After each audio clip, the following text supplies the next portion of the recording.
everyone, Janae here. If you're a Harry Potter super fan like me, then you know that the number 7 is a magical number. So bearing that in mind, here are 7 tips for making your visit to Wizarding World of Harry Potter a magical experience. Let's get started.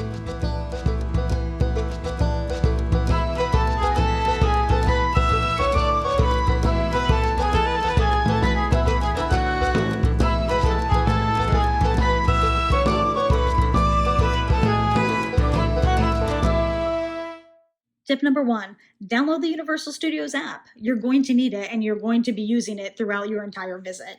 Everything from getting directions to the parks as well as park hours, to being able to use it for virtual queues, to being able to use mobile ordering for the restaurants.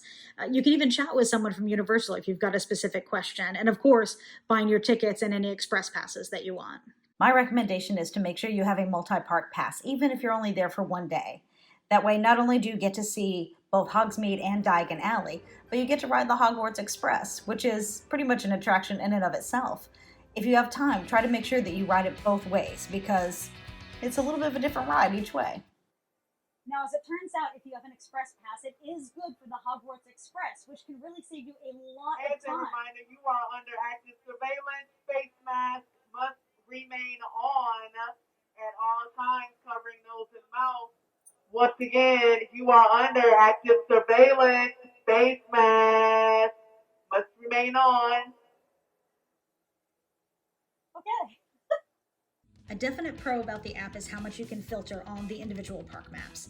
From different types of attractions, to shows, to dining locations, to shopping, it's all there and it does a really good job of showing where everything is.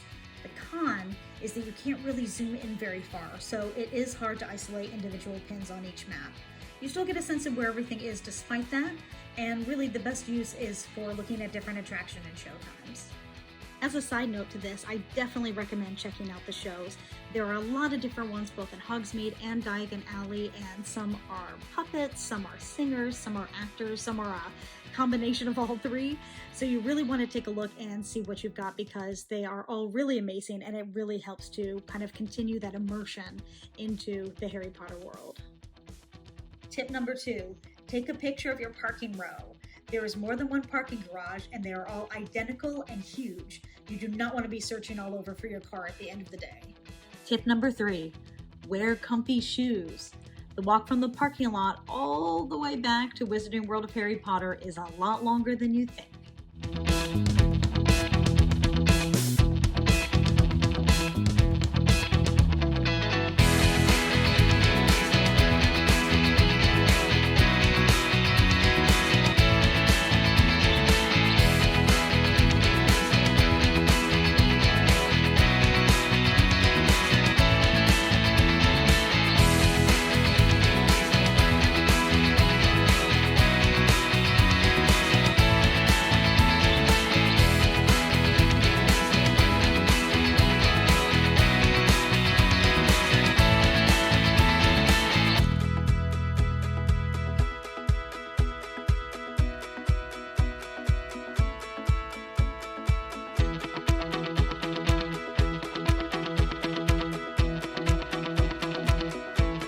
Welcome to Hogsmeade.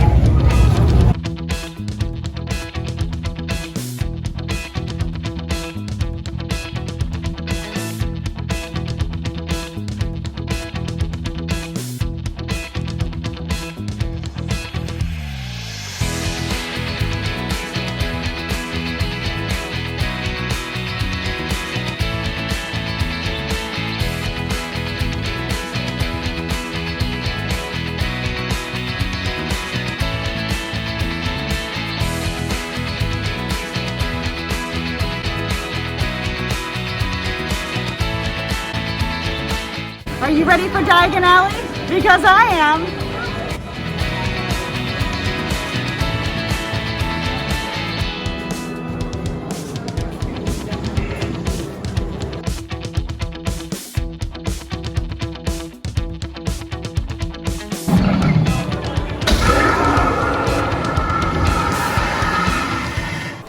Tip number 4, take your time. It's going to be crowded here. Just make your peace with it. It's always crowded at Wizarding World. But don't let the crowds make you feel rushed or make you feel like you have to run through and see everything as fast as possible. That's not what the Wizarding World of Harry Potter is all about. It's all about immersion. I mean, why are you here? Don't you want to be a witch or wizard? I do. I don't want to be a muggle. So make sure that you're making the most out of it. Look at the walls, look in the windows. When you're in the shops, don't just look at the merchandise, look at the decorations around. Really take in absolutely everything. If you see a little alleyway, go down it. You never know what's going to be down there.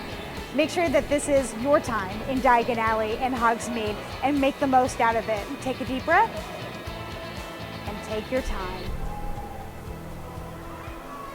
'Cause I ain't got nobody, and nobody cares for me. Which brings us to tip number 5. Be organized before getting in the queues for the attractions. For Harry Potter and the Forbidden Journey, Hagrid's Magical Creatures Motorbike Adventure, Harry Potter and the Escape from Gringotts, all 3 of those, you are going to need to get a locker. You are not going to be able to take your bags on with you. If you are going on Flight of the Hippogriff, well, then it's no problem. You can just get on with your bags, not a problem, and soon you're flying through the treetops with your own private hippogriff. But that is the only one. Again, the other 3, you are going to need to get a locker. So make sure one person has all of your bags, has everything organized. The witches and wizards will direct you to where the lockers are, and it's super easy to be able to get yours and stash your stuff inside.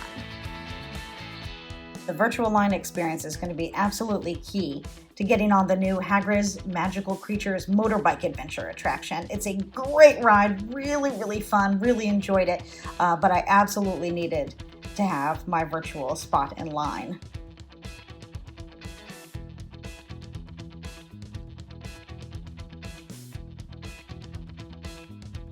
Being a wizard is really tough work, so you're going to want to keep your strength up, and that means snacks.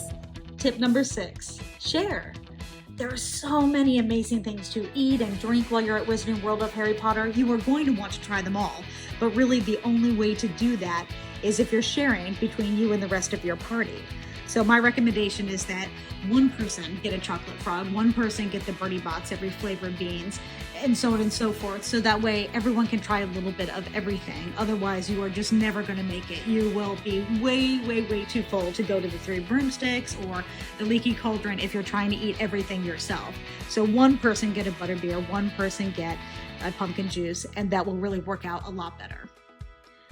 My personal recommendations for sweet treats is to get the butterbeer fudge, a cauldron cake, and a pumpkin pasty. Those are kind of the iconic items. Everything is absolutely delicious, but if you had to pick, those are absolutely my 3 favorites. And then of course on a hot day, which is just about every day in Orlando, you're gonna want an ice cream. And this is definitely where the sharing comes in handy because there are so many different flavors there.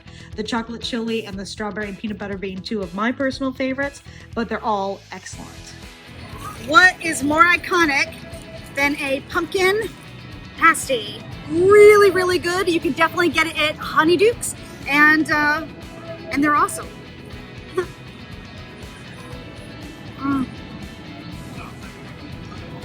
Just like Mrs. Weasley used to make.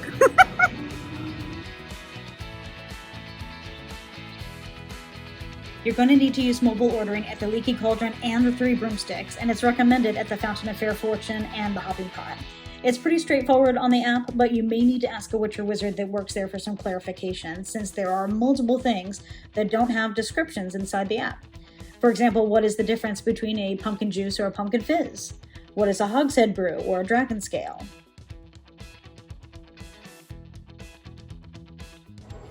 When I'm traveling around, I want to make sure that I'm eating and drinking things that are local to the area. I don't want to get something that I can get anywhere else. I want to get something from there, wherever there is. And there today is Wizarding World of Harry Potter. So what we've got here are a couple local wizard brews. We've got the Dragon Scale, and this is a lager.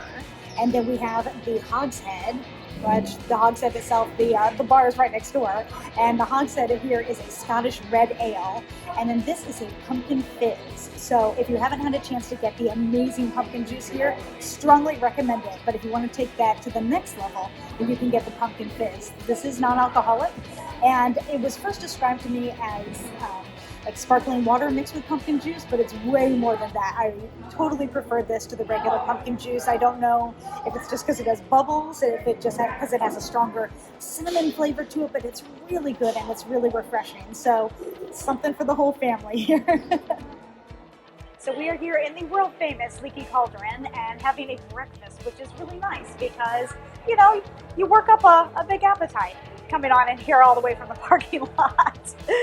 But one of my favorite things is the egg leek and mushroom pastry. It is really, really good. It comes with a lot of fresh fruit. It comes with potatoes, and another really amazing thing to get is the American breakfast. It pretty much just has everything. It's got your croissant, it's got your scrambled eggs, it's got sausage, it's got bacon, it's got everything. It's really well balanced.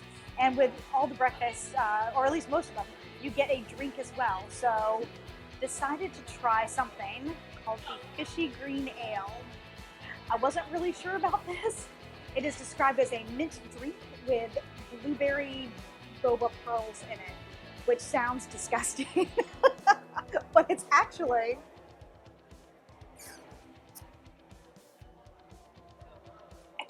not bad. The mint taste is very faint, and the blueberry pearls are really, really good. So bizarrely, this is quite refreshing and really good. Has a little bit of a sparkle to it as well. So I would actually recommend this. It looks horrible, but it actually tastes pretty good.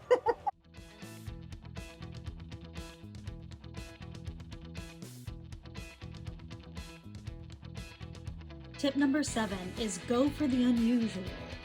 There's obviously a lot of merchandise in Wizarding World of Harry Potter on both the Hogsmeade and Diagon Alley sides, but try to get something that is only available at Wizarding World. Something like getting your own personalized Quidditch jersey, for example, that you can get in quality Quidditch supplies. Something like that is unique and you can only get at Wizarding World. There's a lot of Harry Potter merchandise that you can get everywhere, but I would say since you're here, make sure that you're getting something iconic, make sure you're getting something unusual, and that is much harder to get everywhere else. Now, this is a little easier if you are a member of the Ravenclaw or Hufflepuff houses, since those are a lot harder to find merchandise for out and about. But there's great Gryffindor and Slytherin merchandise as well. And again, really, there's anything you could possibly ever imagine in tons of different shops between the two sections of Wizarding World of Harry Potter. So, you know, first and foremost, find what you love. Make sure that you're getting pieces that you actually really enjoy, but know that there are a lot of unique pieces that you can only get there.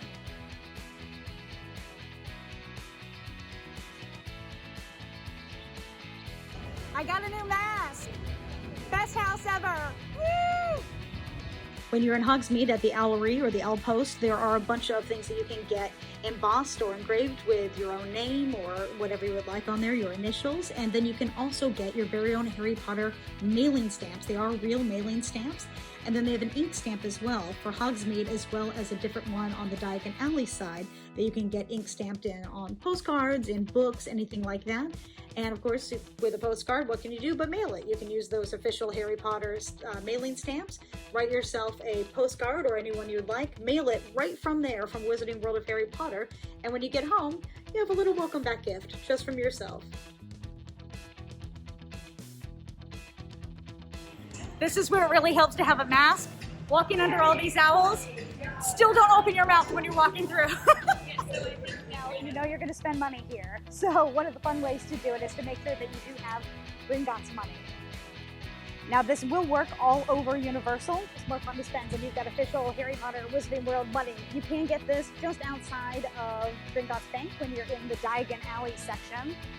And it is really, really cool to look at. It's a little hard to tell, but it's kind of, raised, it's embossed right there in the middle, and it looks really awesome. So whether you want to have fun money for yourself or to give your kids to spend so they've got their own, this is a great way to go about it. Plus it makes just a great souvenir. Another bonus of getting your money exchanged at the money exchange is that you get to interact with a real live Gringotts Goblin. He's a little ornery, but still pretty helpful. When you're shopping for merchandise, it can be really easy to get overwhelmed because there's so much amazing stuff. But you really want to make sure that you're getting something that you really love. And it's fun to get something that makes you even more of a witch or wizard. So of course, you're going to want to get your very own wand. Now, there are Ollivander shops both in Diagon Alley and Hogsmeade. There's also a Gringotts shop here in Diagon Alley. As a pro tip, the Ollivanders in Diagon Alley is much bigger than the one in Hogsmeade, so it's going to be a lot easier to get your wand over on this side. And a wand really is what you want to get if you're going to be here. Now, they have pretty much every character, it seems, in the known Harry Potter universe, but while you can get a plain wand, you can also get one with an IR tip on it, and that's kind of the bonus double varsity level wand that you can get, because then you can actually interact with the world around you. Let me show you how it's done.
I'm ambidextrous.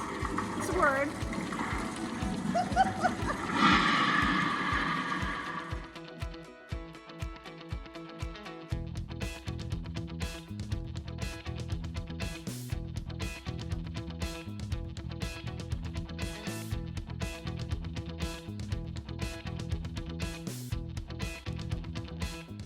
So what you want to do is to look down, trace the spell with your wand, and then lift it up and go directly for it. Same size, same shape, everything like that. That's working a lot better than what I was trying before. That's it for today, everyone. Hopefully you all enjoyed and it helped you plan out your next visit to the Wizarding World of Harry Potter. Please make sure you give me a thumbs up and hit subscribe, and go ahead and leave me a comment and let me know what your favorite part of the Wizarding World of Harry Potter is.